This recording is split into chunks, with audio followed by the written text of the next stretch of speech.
Krishna, Hare Krishna, Krishna Krishna, Hare Hare, Hare Rama, Hare Rama, Rama Rama, Hare Hare.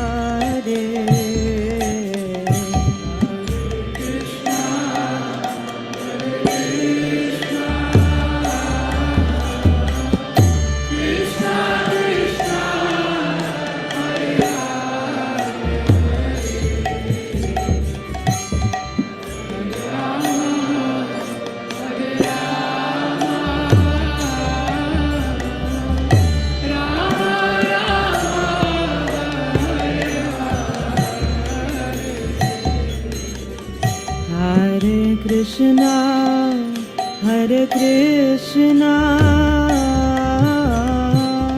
Krishna Krishna, Hare Hare,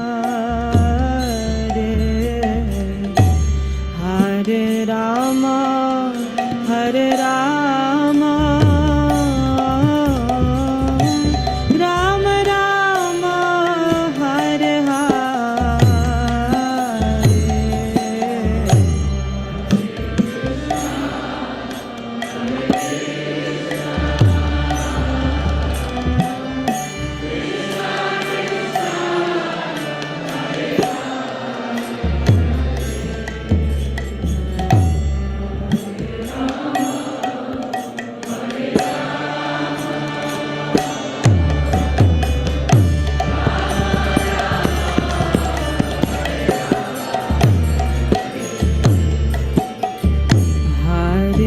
Krishna, Hare Krishna,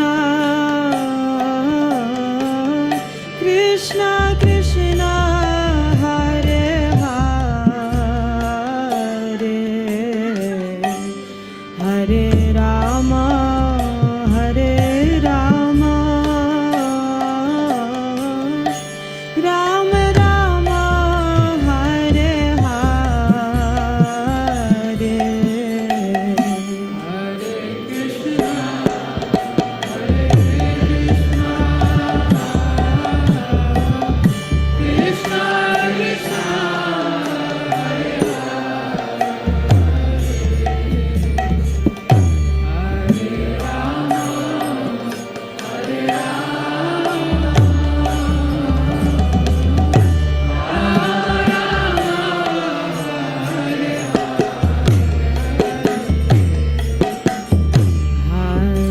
Krishna, Hare Krishna, Krishna Krishna, Hare Hare, Hare Rama, Hare Rama, Rama Rama, Hare Hare.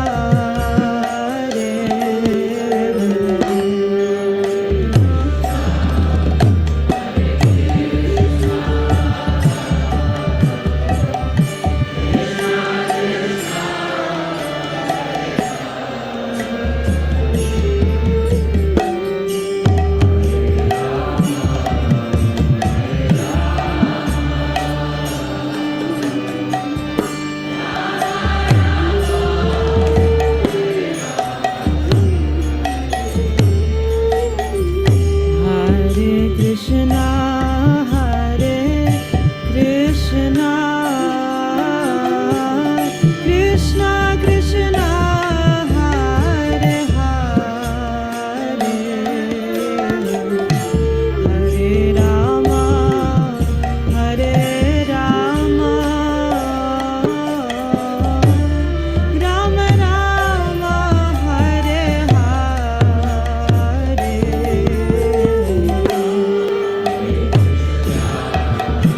Krishna devotees, please accept my humble obeisances. All glory to Srila Prabhupada. Welcome devotees to our morning Bhagavatam class. This morning we will be continuing with Srimad Bhagavatam, Canto 1, Chapter 12, Verse 6. And the chapter is entitled The Birth of Emperor Parikshit. And we are so really happy to hear from Mother Geeta, who's going to be giving class for us after so long. I definitely feel like I'm in Vipralamba Seva, not listening to Mother Geeta for so long. So thank you, Mother, for giving us your time today, and we can't wait for you to start the class. Thank you, Hare Krishna. Please accept humble obeisances August to Srila Prabhupada. Jaya Radha Madhava Kunja Bihari Gopi Jana Vallabha Girivaradhari Yashodanandana Braja Jana Ranjana Yamuna Tira Vanachari Jaya Radha Madhava Kunja Bihari Hare Krishna Krishna Krishna Hare Hare Hare Rama Rama Rama Hare Hare Jaya Prabhupada Jaya Prabhupada Jaya Prabhupada Jaya Prabhupada Jaya Gurudeva Jaya Gurudeva Jaya Gurudeva Jaya Gurudeva Haribol Haribol Haribol Nitai Gaura Haribol Jai Om Vishnupad Paramahams Parivarajakacarya Stotra Shat Srimad His Divine Grace A.C. Bhaktivedanta Swami Srila Prabhupada Ki Jai Ananta Koti Vaishnavind Ki Jai Namacharya Srila Haridas Thakur Ki Jai Prem Se Kaho Sri Krishna Chaitanya Prabhu Nityananda Jadvaita Gadadhar Shivasadi Gaura Bhaktavind Ki Jai Shri Shri Radha Krishna Gop Gopinath Shyam Kun Radha Kungiri Govardhan Ki Jai Vrindavan Dham Ki Jai Mayapur Dham Ki Jai Jagannath Puri Dham Ki Jai Ganga Mai Ki Jai Yamuna Mai Ki Jai Tulasi Devi Ki Jai Samved Bhaktavind Ki Jai Nitai Gau Premanande Hari Hari Bol. All glories to the assembled devotees, Hare Krishna. All glories to the assembled devotees, Hare Krishna. All glories to the assembled devotees, Hare Krishna. All glories to Sri Guru and Sri Gauranga.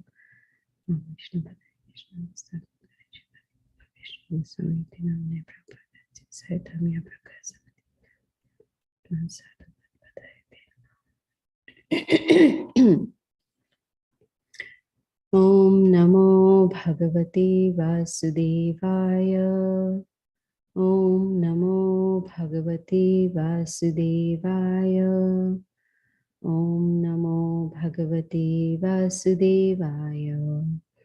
Narayanam Namaskritya Naram Chaiva Narottamam Devim Saraswatim Vyasam Tato Jayamudirayet Nashtaprayeshu Abhadreshu Nityam Bhagavata Sevaya Bhagavati Uttama Shloke Bhaktir Bhavati Naishtaki. We are reading from Srimad Bhagavatam, Canto 1, Chapter 12, verse number 6. Kim te kama surasparaha mukunda manaso dvijaha adi jahrur mudam rajnaha shudittasya yathetare. Kim te kama surasparaha mukunda manaso dvijaha adi jarur mudam rajnaha kshudittasya yathetare.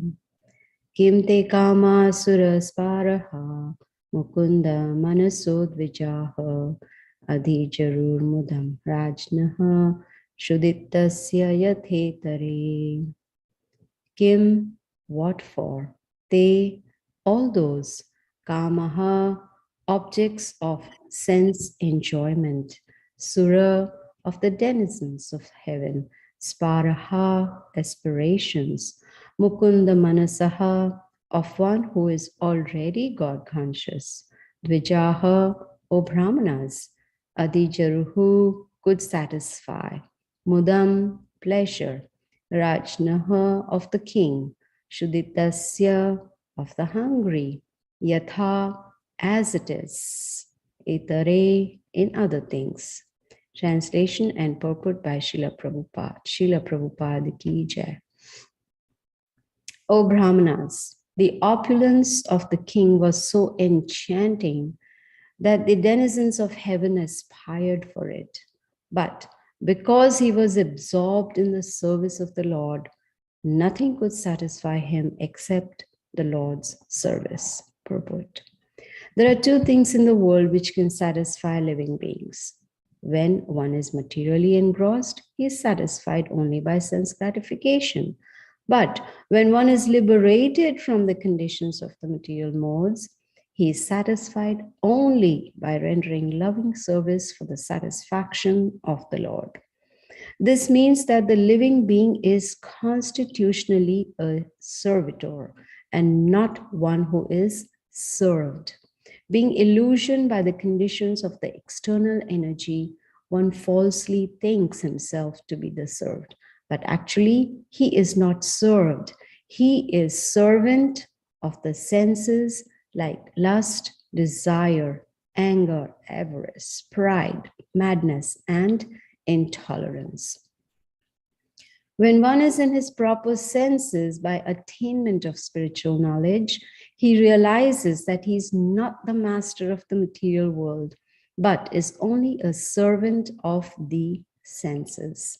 At that time, he begs for the service of the Lord and thus becomes happy without being illusioned by so-called material happiness. Maharaj Yudhisthira was one of the liberated souls, and therefore for him, there was no pleasure in a vast kingdom, good wife, obedient brothers, happy subjects, and prosperous world. These blessings automatically follow for a pure devotee, even though the devotee does not aspire for them. The example set herein is exactly suitable. It is said that one who is hungry is never satisfied by anything other than food. The whole material world is full of hungry living beings. The hunger is not for good food, shelter, or sense gratification. The hunger is for the spiritual atmosphere. Due to ignorance only, they think that the world is dissatisfied because there is not sufficient food, shelter, defense, and objects of sense gratification. This is called illusion. When the living being is hungry for spiritual satisfaction, he is misrepresented by material hunger. But the foolish leaders cannot see that even the people who are most sumptuously materially satisfied are still hungry. And what is their hunger and poverty? This hunger is actually for spiritual food, spiritual shelter, spiritual defense, and spiritual sense gratification. These can be obtained in the association of the Supreme Spirit, Lord Sri Krishna, and therefore one who has them cannot be attracted by the so-called food, shelter, defense, and sense gratification of the material world, even if they are relished by the denizens of the heavenly planet. Therefore, in the Bhagavad Gita 8.16, it is said by the Lord that even in the topmost planet of the universe, namely the Brahmaloka, where the duration of life is multiplied by millions of years by earth calculation, one cannot satisfy his hunger. Such hunger can be satisfied only when the living being is situated in immortality, which is attained in the spiritual sky, far, far above the Brahmaloka, in the association of Lord Mukunda, the Lord who awards his devotees the transcendental pleasure of liberation. The verse once again. O Brahmanas, the opulence of the king was so enchanting that the denizens of heaven aspired for it. But because he was absorbed in the service of the Lord, nothing could satisfy him except the Lord's service. Om Gyana Timrandasya Gyananjana Shalakaya Chakshurunmilitam Yena Tasmai Shri Gurave Namaha. Anasuya, may I humbly request you to remove the, what you call it, screen share. Thank you so much. Yes, it's lovely to be back after a long time. So we've been hearing these beautiful verses in this chapter, of course, about the birth of Emperor Parikshit, but glorification of Yudhisthira Maharaj also. So we see in Srimad Bhagavatam, there are two conversations going on simultaneously. One is Shukadev Goswami who's speaking and Parikshit Maharaj is listening. And then there is Sutta Goswami who's speaking to the sages at Naimisaranya. And it is said that Sutta Goswami, he heard the Srimad Bhagavatam only once, 18,000 verses, and he memorized it. It's been ages since we've been trying, at least I've been trying to memorize some verses, especially of Srimad Bhagavatam. It's not that easy. It's Kali Yuga memory. So the sages here we see they wanted to hear about Parikshit Maharaj. But before speaking about Parikshit Maharaj, both Shukadev Goswami and Sutta Goswami, they started talking about Yudhisthira Maharaj. Now we know who is Yudhisthira Maharaj. Most of us, I'm pretty sure all of us have watched Mahabharata or at least heard about it. And we know he's the eldest brother of the Pandavas, Yudhisthira Maharaj. And after the Mahabharata war, he was declared the emperor. Yudhisthira Maharaj became the emperor. So here we see that Parikshit Maharaj and even the sages, they are hearing about the glorification of Yudhisthira Maharaj. And Sutta Goswami, he's praising Yudhisthira Maharaj by saying that he was an ideal king. We don't find that in Kali Yuga, ideal leaders or ideal king or ideal emperor, no. But at the same time, when we read Srila Prabhupada's purports also, excuse me, even Parikshit Maharaj was an ideal king. He was the grandson of Yudhisthira Maharaj. And we all have heard that when Parikshit Maharaj was in the womb of his mother, Brahmastra was thrown by Ashwatthama to kill the child in the womb. But of course, Lord Krishna protected him. And the Supreme Lord, he actually expanded himself. And he entered the womb and he protected Parikshit Maharaj. You know, we are very proud of science today. Science has, progressed so much and we've learned so much. But does anyone know the power of Brahmastra? It's even hard to imagine what is the power of Brahmastra. It is so very powerful and it is so focused. Say if thousands of people are sitting in maybe a big hall, excuse me. Thousands of people are sitting in the hall. The Brahmastra, when it is released with a target in mind, it hits only the target, which means maybe you can say a man sitting in the 10th row on the 12th seat. That's where it's going to strike. That's what Brahmastra does. But let's take a bomb, throw a bomb. It's going to kill everybody over there. But see the power of Brahmastra, it will only hit the target. In fact, with bombs, you throw in one location, it blasts in another location, and it kills people in another location. So Brahmastra is a very, very sophisticated weapon, much, much, much powerful than all the weapons that we have in the material world now. Now, in this purport, Srila Prabhupada talks about Yudhisthira Maharaj being an ideal king. And he gives the reason also. Why? Because Yudhisthira Maharaj was completely absorbed in service to Krishna. See the difference between serving Krishna and being absorbed in serving Krishna. Huge difference. Sometimes service to Krishna is done as a matter of duty, or because someone asked us to do it, or maybe there is no other choice, I have to do it.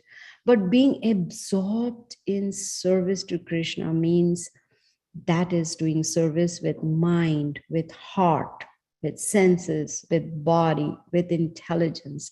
That is absorption, which means the devotee is so absorbed that wants to do the best service for Krishna.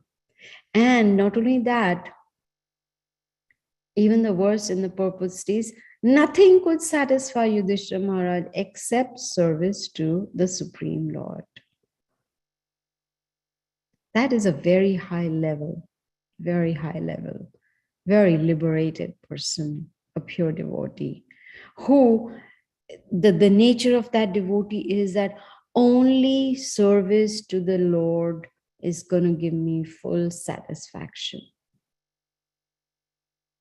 But here we see in the material world people running after this and that just to get some satisfaction. And at the end, what is there? There is dissatisfaction. Something material will satisfy us for some time, but then afterwards, it doesn't satisfy us anymore. So in Srimad Bhagavatam, we read about so many kings who were Raja Rishis, who were Rajas, kings, and Rishis, saintly personalities. That means they were both. They were devotees of the Lord while being the king also. And they took care of their citizens as their own children. Do we find that now in our leaders who treat the citizens as their own children? No. Maybe they don't treat their own children as their own children because they're so engrossed in politics or, in their position, etc. But here we see Yudhisthira Maharaj, Parikshit Maharaj, and so many other kings mentioned in Srimad Bhagavatam. They were all Krishna conscious and they took care of their citizens as their own children. And Yudhisthira Maharaj was that kind of a king. And so when Parikshit Maharaj became a king, he also followed in his footsteps, and he was also a Krishna conscious king. We have heard about Ramayana. We've heard about Lord Ramachandra. He, of course, is the Supreme Personality of Godhead, but he appeared as an ideal king to show us what are the qualifications of an ideal ruler, ideal king, or ideal leader. Not only that, even to establish what we call as Ramarajya, where people were so happy, so satisfied, so Krishna conscious, that it is said that they could decide when to die. They had that option. They would decide, okay, I want to die tomorrow, and boom, they die tomorrow. That was a benediction they had. That's Ram Rajya. In fact, Srila Prabhupada said, if people follow me, I can establish Ram Rajya. But as we know, people in Kali Yuga not interested in Krishna consciousness at all. So you see Ram Rajya. And Lord Ramachandra, he treated all his citizens as his own children. He being the Supreme Personality of Godhead. Parashar Muni gives a very nice description of who is considered to be Bhagavan. Bhaga means opulences, Van means possessor of opulences. And he says, Ashwarasya, Samagrasya, Virasya, Yashashriya. He gives 6 opulences, and Samagrasya, which means in full. When any personality has these 6 opulences in full, what is that? Wealth, beauty, fame, strength, renunciation, and knowledge. All these 6 opulences in full, that personality is considered to be the Supreme Personality of Godhead. So Krishna, when he appears, his activities also are supreme because he is supreme. You know, we can't say, oh, I am God and I have a toothache. No, God doesn't have a toothache. I was listening to one lecture where, this was in the early days when Srila Prabhupada started ISKCON. In one of the temples, I don't remember which temple, a big man came. It was really well built. And you know, top, here, so heavy he was coming. And he wanted to see Srila Prabhupada. Now the devotees, his disciples, were not sure whether, you know, they should bring him to Prabhupada or not. He insisted. So Prabhupada said, okay. So when Srila Prabhupada met him, he straight away told Srila Prabhupada, I'm God. Imagine, tell in front of Srila Prabhupada, I am God. He had no idea what was coming next. So when he said that, so Srila Prabhupada looked at him, and within a few seconds, this man who said, I'm God, he did like that. So Prabhupada asked him what happened. He said, my tooth is hurting. He said, God never has a toothache. So you're not God. Unfortunately, in Kali Yuga, it's become so cheap. Everyone in any corner of the world, they say, oh, I am God. No. The scriptures give us the qualifications of God, that they should have all these 6 opulences in full. In fact, there was a famous God man who said, I'm God in India. He got arrested. God never gets arrested because his activities are supreme. But we see in this material world, someone may be very rich, but not famous, or not beautiful, or, you know, not knowledgeable or renowned. So all these 6 opulences in full are present only in Krishna. Now we see in this verse and also in the purport, or even in this chapter, we can see that Parikshit Maharaj, his character is being compared to Lord Ramachandra. It's also being compared to Maharaj Shibi. I don't know if you all have heard the pastime of Maharaj Shibi, a very famous Maharaj, very famous king. He was the most generous king. And he took care of his citizens like a father. In other words, he considered his citizens to be his own children. And one time, the demigods, they wanted to test Maharaj Shibi, take a test. So the demigods, they took on the form of a pigeon and an eagle. And this eagle started chasing the pigeon, and this pigeon landed up in Maharaj Shibi's palace and begged the king, please protect me. You are my king, because all living entities in the kingdom are considered citizens. It doesn't matter whether human beings, animals, birds, or whichever living entity. So the king said, sure, I will protect you. And sure enough, the eagle also came there, chasing after the pigeon, and told the king, give me the pigeon. I want to hunt this pigeon. First, of course, the eagle asked, did the pigeon come here? Maharaj Shibi said, yes. If he wanted, he could have said no. But he was an honest king. He said, yes. He said, I want the pigeon. The king said, no, I cannot, because the pigeon, being a citizen of my kingdom, has come to me for protection. I cannot give you. This is like my child. So the eagle said, well, I was going to eat the pigeon. So if you cannot give me the pigeon, then you will have to give me your flesh. And that too, the same weight as that of a pigeon. So I want that much flesh. So the king said, sure, to protect my citizen, yes, I will do that. And then Maharaj Shibi started cutting his flesh and, putting it on the weighing scale, so here was the pigeon and here was his flesh being given. And guess what? The weight of the pigeon started increasing. So Maharaj Shibi, he didn't say, oh, no, this is unfair. What you're doing is so unfair. How can this be possible? Here I am suffering so much pain, I'm bleeding and I'm giving my flesh. And now he did not complain at all. The demigods were testing his generosity. He was known as a generous king. So he went on giving flesh, went on giving. Finally, the demigods were very pleased and they revealed their identity, and they, of course, returned his flesh too.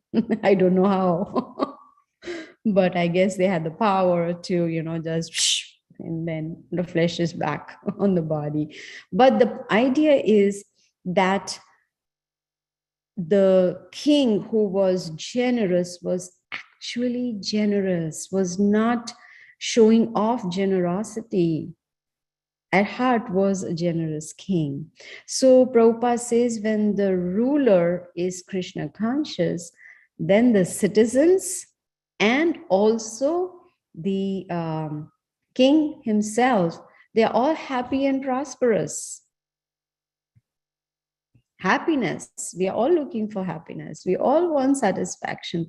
Anywhere we go in the world, everyone wants happiness and peace and satisfaction.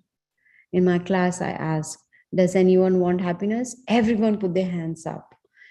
That means you don't have it. If you want it, that means you don't have it. And that is what it is. Everywhere in the world, everyone wants happiness and satisfaction. But Prabhupada says when one is enlightened with spiritual knowledge, then their goal is to endeavor spiritually because their goal is Krishna. And those who have this spiritual knowledge and even understand it, they are the ones who serve Krishna with love and devotion. In the purport, Srila Prabhupada says, they are devoted to real satisfaction. And if we want that real satisfaction, then we need to serve the Supreme Personality of Godhead through the via media of bona fide spiritual master. Because if we don't have spiritual knowledge, then we will start serving our senses. Then we will start serving Maya. We'll start serving lust, desire, anger, pride. Then there will be intolerance, and then there will be a lot of sense gratification. So we are eternally grateful to Srila Prabhupada for giving us his books, especially his purports, that explain to us each verse so nicely in such a simple way, the ways that we can never even imagine that verse to be. So nicely he explains. So this verse is talking about service to the Supreme Lord, which can give us eternal satisfaction. That is the formula. Serve Krishna. So we have option. Either we try to satisfy ourselves by sense gratification, or we get permanent satisfaction, supreme satisfaction, spiritual satisfaction by service to Krishna. And serving Krishna satisfies Krishna, and that is why we get satisfied. That's the formula. If we try to be selfish and try to be satisfied ourselves, it's not going to work. The simple formula is satisfy Krishna, then automatically we get satisfied. Just like Srila Prabhupada gives these two analogies. Put the food put prasadam in your mouth, it goes to the stomach, it satisfies the whole body. Water the root of the tree, it satisfies the whole tree. So if we satisfy Krishna, then automatically we will get satisfied. And as Srila Prabhupada mentions in the purport so many times, that we are servants, we are servitors, we need to serve. That is our position.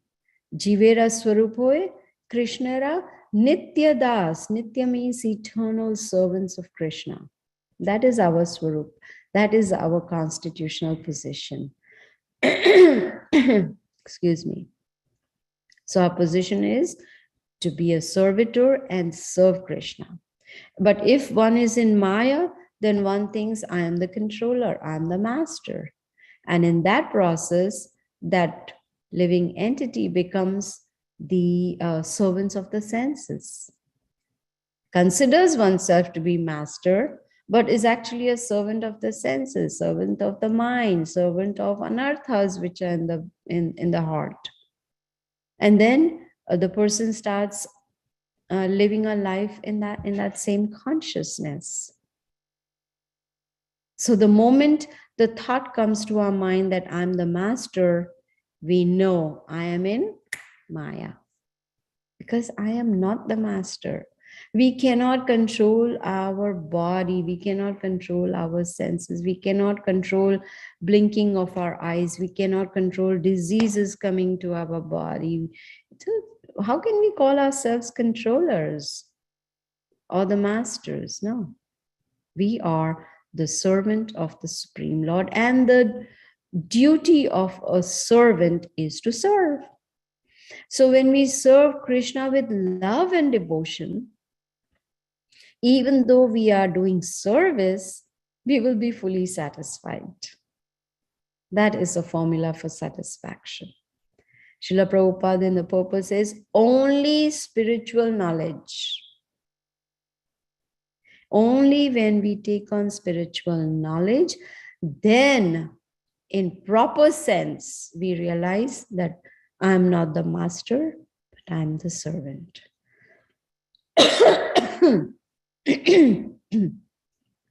So it's nothing to do with random thinking. We have to take on spiritual knowledge. Only then we will understand. And then not only understand, we will also realize I am not the master, I am the servant. When we chant in the mornings, the Hare Krishna Mahamantra, Hare Krishna, Krishna Krishna, Hare Hare, Hare Ram, Ram Ram, Hare Hare. When we chant, what are we doing? We are begging Krishna to please engage us in his service. We're not begging Krishna to help us enjoy our senses or to help us become the master of all that I survey. No, we are begging. Begging is a very strong word. It also, the word begging also helps us to realize that it's not in our hands. We need to beg. We need to, pray to Krishna, please engage me in your service. And then when Krishna is satisfied with our service, then he helps us. He helps us to remain in Krishna consciousness and away from Maya. So Yudhisthira Maharaj, we see in this verse and purport, he was not enamored by relatives, kingdom, opulence, power, position, nothing of that at all. He was not craving for it. He was not running after it. He was not trying to be the most powerful or the most famous. No. Srila Prabhupada says all these automatically are achieved by a pure devotee. Yudhishthira Maharaj did not aspire to get all this, but he still got it. He got power, fame, position, opulence, wealth, everything he got. Why?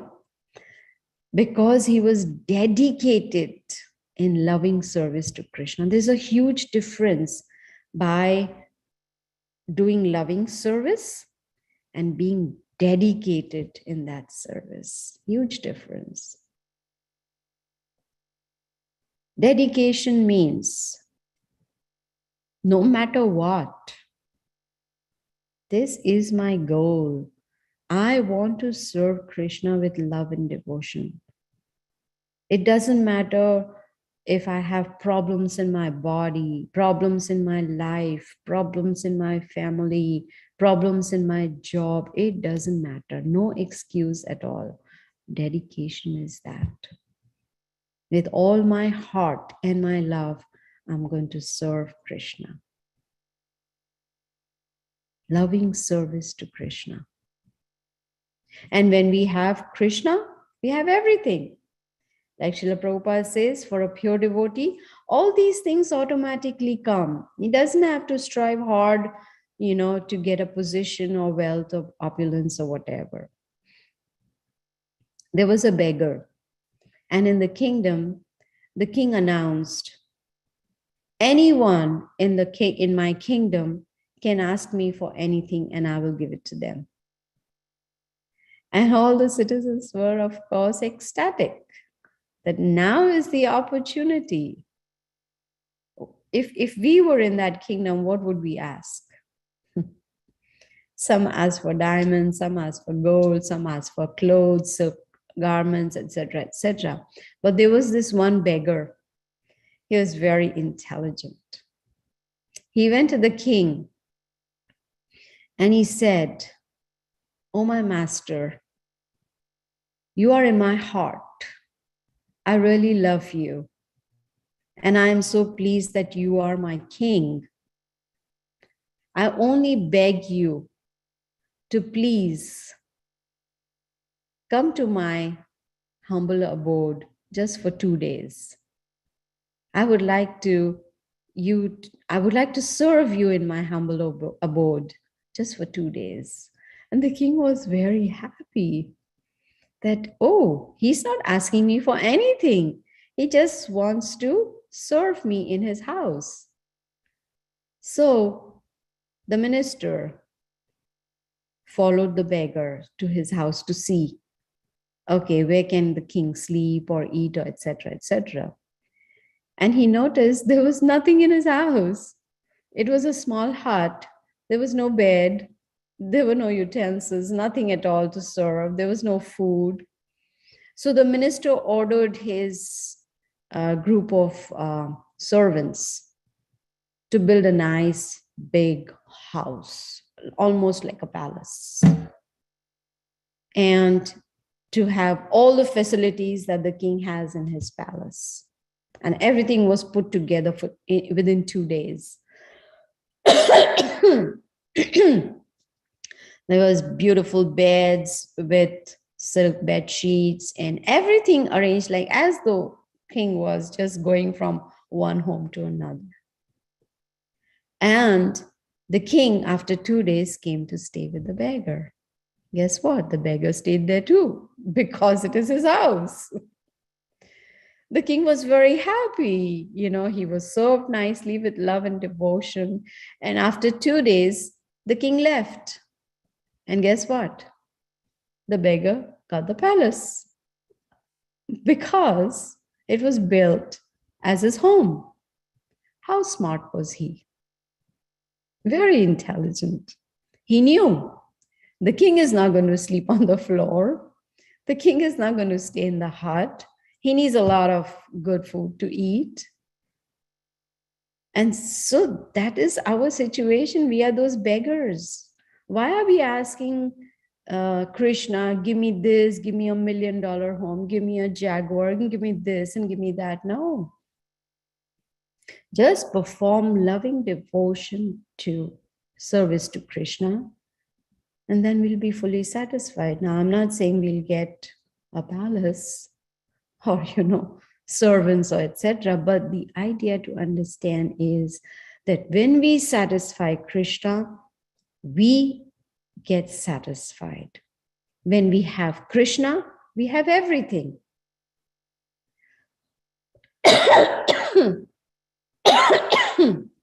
Excuse me.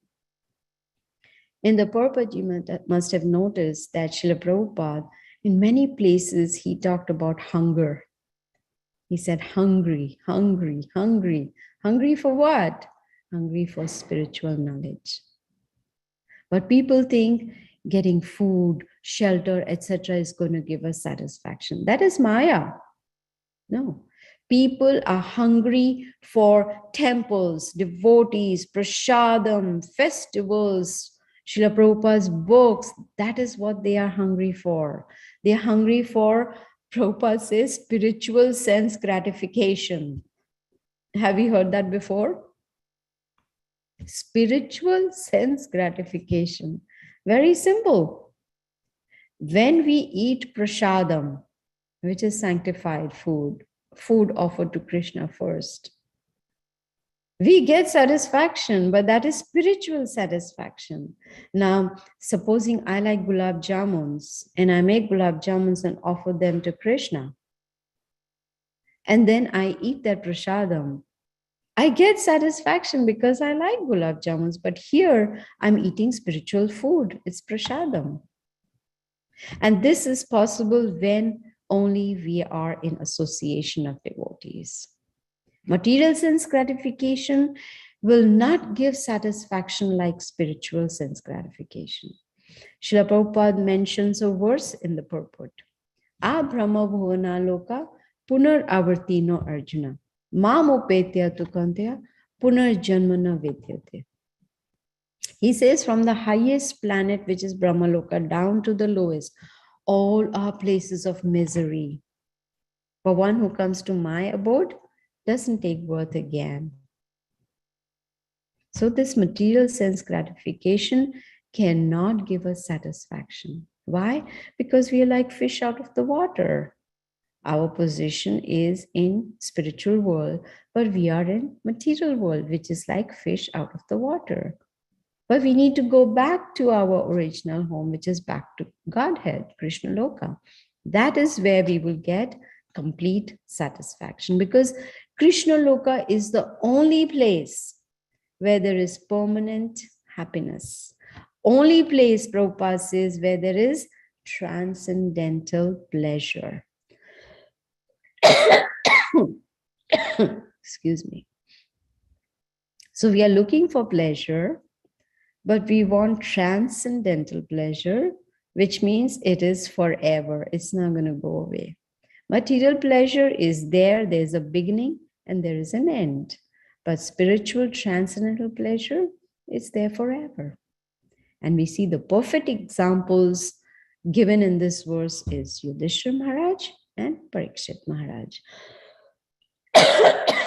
They achieved complete satisfaction only by serving Krishna with love and devotion. So we need to perform devotional service. Excuse me. Still recovering, sorry.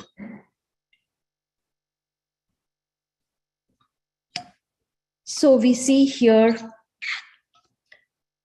that we have these perfect examples, Yudhisthira Maharaj and Parikshit Maharaj, who achieved complete satisfaction by devotional service. And this needs to be performed under the guidance of a bona fide spiritual master. We need training, we need association, we need spiritual knowledge, and then we need to put it into practice. Then we will be able to achieve complete satisfaction. You know, when the spiritual master is satisfied, Krishna is satisfied. And when they are satisfied, then automatically we also get satisfied. And the process of satisfying the spiritual master is following the instructions. And instructions are very, very simple. They are not complicated at all. Simple instructions: chant attentively, read Srila Prabhupada's books, associate with devotees, eat only Krishna Prasadam, visit the temple, do service in the temple, and give this knowledge to others, preach. That is how we can satisfy our spiritual master. And then Krishna is automatically satisfied. And when they both are satisfied, we get complete satisfaction. So the verse once again, O Brahmanas, the opulence of the king was so enchanting that the denizens of heaven aspired for it. But because he was absorbed in the service of the Lord, nothing could satisfy him except the Lord's service. Hare Krishna. Thank you. Sorry, I was coughing too many times. No, Mother, thank you so much. As you were coughing, I was really thinking how this class is such a reflection of you, because you know you are sick and yet you are inconveniencing your body and your health to give us this class, which is really, really amazing. Thank you so much for showing us the path, Mother, how to, you know, regardless of how sick the body is, keep on serving. So thank you so much for showing that. Of course, my heart was aching when you're coming. Oh my God, Mother Gita's being inconvenienced, but it was amazing, Mother. Thank you. No, it's not an inconvenience because I like to preach, because that is what my spiritual master wants me to do. So thank you for the opportunity. Thank you, Mother. Thank you. Would like to ask devotees if you have any questions, any comments, any clarification, please do unmute yourself and ask your question. Yes, Achintya Prabhu, please go ahead. Hare Krishna, Mataji. Thank you so much for your wonderful class as always. Mataji, you spoke about devotion and dedication in the service of Krishna. That is what I take away from this class. Now, how can I or we inculcate this sense of devotion and dedication in whatever we do, especially for the service of Krishna? Yes, this is a very important question, and a very important question for all of us. And we are very fortunate that Srila Prabhupada has given us Krishna consciousness. So we should take absolutely full advantage of it. And from what I have heard, 99% of our progress in spiritual life depends on attentive chanting. Once we get into the habit, before getting into the habit, we need to meditate on this and make this our goal, that no matter what the situation is, no matter what the problems there may be, we need to focus on attentive chanting. Whenever we sit down to chant, we are actually trying to get the attention of Krishna. Because just like when I say Achintya, that means I'm calling you, which means you are focusing yourself on me because I'm calling you. And I'm calling you because I have something to say. But after calling you, if I don't pay attention and I just do random things while I've called you, I don't even look at you, I don't even talk to you, my mind is all over the place thinking about this, that, and everything, and that's an offense. So if we are calling Krishna, what is chanting? Chanting is calling Krishna, begging him for service. So when we are chanting, we are trying to get his attention, then we have to give full attention to it, which means we don't do anything else while chanting. So once our chanting becomes attentive, everything else will fall in place. Then it is going to give us complete satisfaction. chanting, attentive chanting will help us to process what we are hearing or reading, to understand what is Krishna trying to say. So when we just chant attentively, then we'll have the desire to read Srila Prabhupada's books. Then we will have the desire to go to the temple and do some service. And above all this, we will have a desire to associate with devotees. So all this is result of attentive chanting. So once we do that, and Krishna says that those who surrender unto me, I reward them accordingly. Ye yatha mam prapadyante tam sathaiva bhajamiham. So if our dedication, our focus is 10%, Krishna's help is going to be 20%. But if our dedication is 100%, then Krishna's help is going to be 1000%. But we have to take that first step. So first we have to decide, yes, I want to dedicate my life to Krishna. And then we decide, yes, there is no other option except attentive chanting. So let me try and adjust my life in such a way that I'm able to find time to chant attentively where there is no distraction at all. That may mean we have to sleep less. That may mean that we have to give up some of the activities that we have been doing, which we can do away with. I mean, it's no big deal. So that is what I think would be the best course of. And Mataji, can I also add, if you may permit, overcome our inconveniences and focus? Absolutely. Yes, we have to adjust. You know, yes, it's going to be difficult. No one says it's going to be easy, but at least Krishna is with us. He's there to help us. Someone sent me a very nice cartoon, and that was, maybe I can send it to Anasuya and she can share it on the screen. And that was Yes, mother. so apt. It is so apt that I'm going to send you as a text message because I don't know how to. Yeah, if you send it by text, I'll forward it to my email and share the screen, mother. Yeah, something like I'll that. try that. Or if you want, I just texted it to you. Okay. So it is like Krishna. Just like he says, if someone surrenders to me, I never let them go. I'm always there. So I want you to see it. I don't want to take away the thunder. So It hasn't come through yet, mother. Is it because it's? I sent it as a text. Should I send it as a message? Should I send it in WhatsApp? Yeah, I tried that. Probably that might be quicker. I'm thinking probably because of the size of that picture. It's just a small. I just got it. I just got it. I even sent you by WhatsApp. So Sounds good, mother. I was fascinated by that. It was like it gave me hope. You know, that I don't want to steal the thunder. So let her share the cartoon.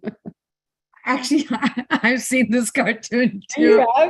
It's Okay. so good. It is really good. Yes. It is really good. Yes. In the meantime, I can take Aditi Lata's question. Go ahead, Aditi. Yes. Hare Krishna Mataji, please accept my humble obeisances. Always to Srila Prabhupada. Mataji, wonderful class as always, of course. And I have a silly question, of course, as usual. So we know that we have to serve the devotees, we have to serve the temple along with the other sadhana which we are doing. So what is the ratio? How we need to calculate how much we have to do this, because we can always have an excuse. Oh, I'm doing more chanting. Oh, I'm reading more books. So I want to serve the temple or something like that.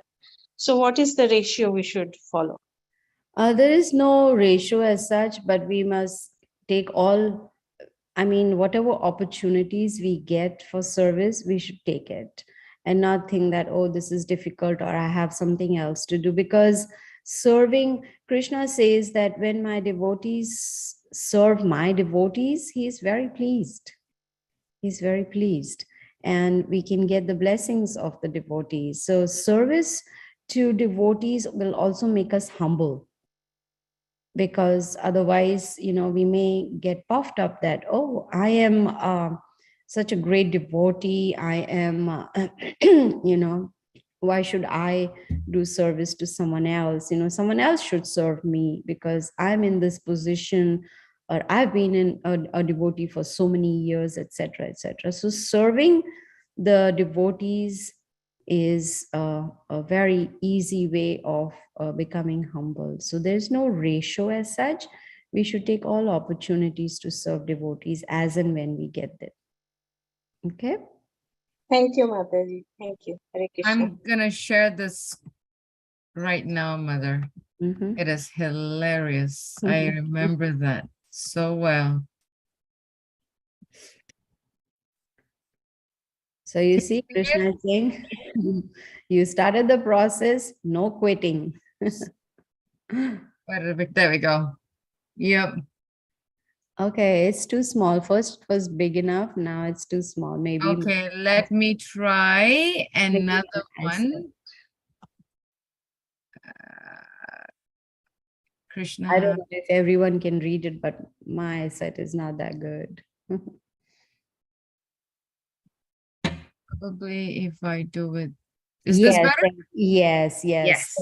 Krishna says, you started the process, no quitting. I'm going to drag you to the goal. And the devotee saying, no, this is too hard. I want to quit. Nope. So this is what Krishna does. Once we surrender to him, he doesn't let us go. So devotional service is so pure and perfect that once you're having begun, one is forcibly dragged to ultimate success. This is just wonderful. I was very inspired by this, that we may leave Krishna, but once we have surrendered to him at least one time, he's not going to let us go. He's not going to let us quit. Does that help, Achintya? I hope it does.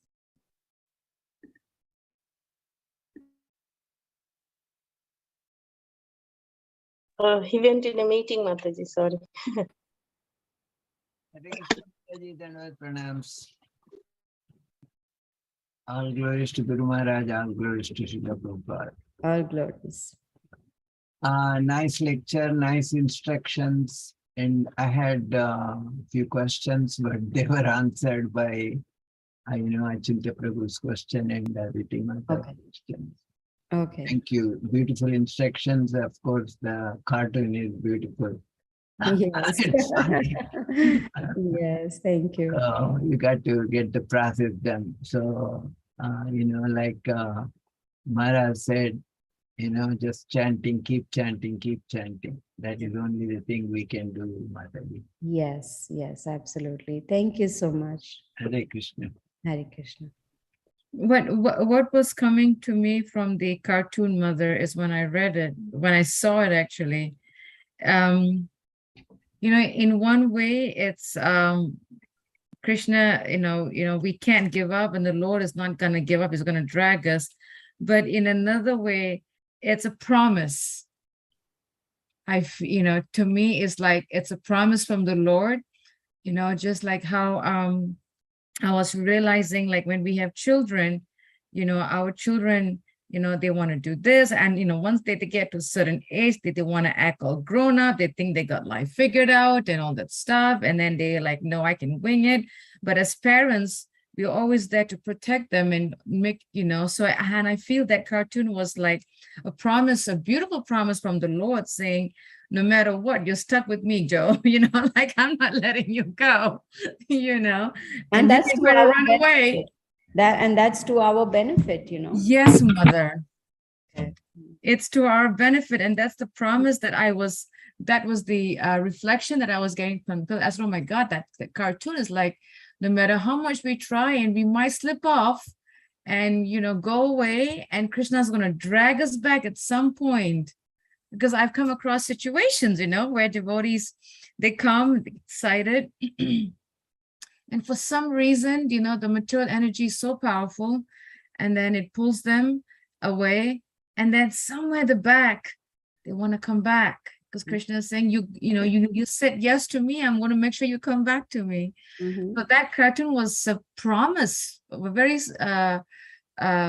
promising prayer, a plea. I feel from Krishna saying, I'm going to drag you down. Yes, yes. That was what I was getting from that reflection. But That's yeah, a it was very nice realization. Yes, and why some devotees go away is because they are not in association of devotees. You see, you are in the center, and then all around you there are devotees who are holding hands, together, and you are in that circle. There's no way they let you go out. So if we stay in the association of devotees, then we are safe.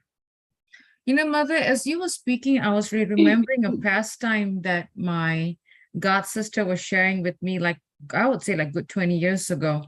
And she said that they have this workshops that they normally do amongst counselors or in the material world, where if someone feels that they are not being loved or supported or what have you, that, they have a session where all the attendees of that workshop or seminar would come in a circle and have this person sit in the middle with their eyes closed, and everybody would be giving so much love to this person in the middle that person would just break down and cry because of the amount of love they're receiving. And I remember when I heard that, I was getting continuous goosebumps for a few minutes, like, wow. Yeah, it was powerful. We can do that. Excuse me. We can do that with devotees. Yeah. Yes. So whenever we meet devotees, be very compassionate. We don't know what's going on, whether in their minds, in their lives, workplace, whatever. Give as much love as we can. Yeah, it's pretty One of the best ways to give love is to serve them.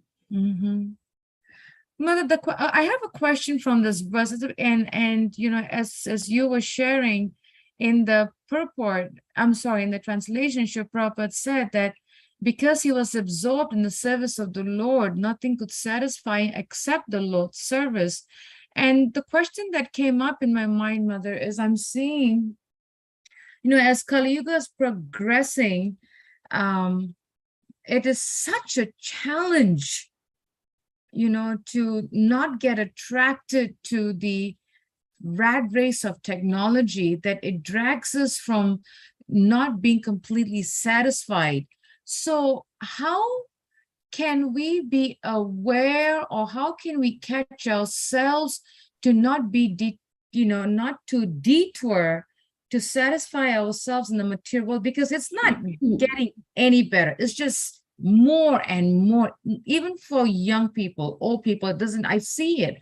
At the same time, we want to get out of this world by the mercy of the Lord, but we are being pulled, whether it be because Kali Yuga is so fast. So how can we really catch ourselves, Mother? Yes, Srila Prabhupada, he gave us this instruction how we can, and what you're describing is being in Maya. There's Maya all around us, and we want to be protected by Maya. So he explained to us how we can put a shield on ourselves to save ourselves from Maya. And he says that shield is the strong morning program, which is, we do Mangal Aarti at 4:30 in the morning. I know some devotees, they say, oh, it's difficult. Sometimes the spiritual master says, it's okay, you can do Mangal Aarti till 6, you can do it at 6 in the morning, whatever. But the morning program in the Brahma Muhurat, Mangal Aarti, doing Tulasi Puja, Narsingha prayer, chanting attentively, and also Srimad Bhagavatam class. When we do this morning strong program and read Srila Prabhupada's books, then the mind is so soaked in Krishna consciousness that there is no space in the mind for material things to enter.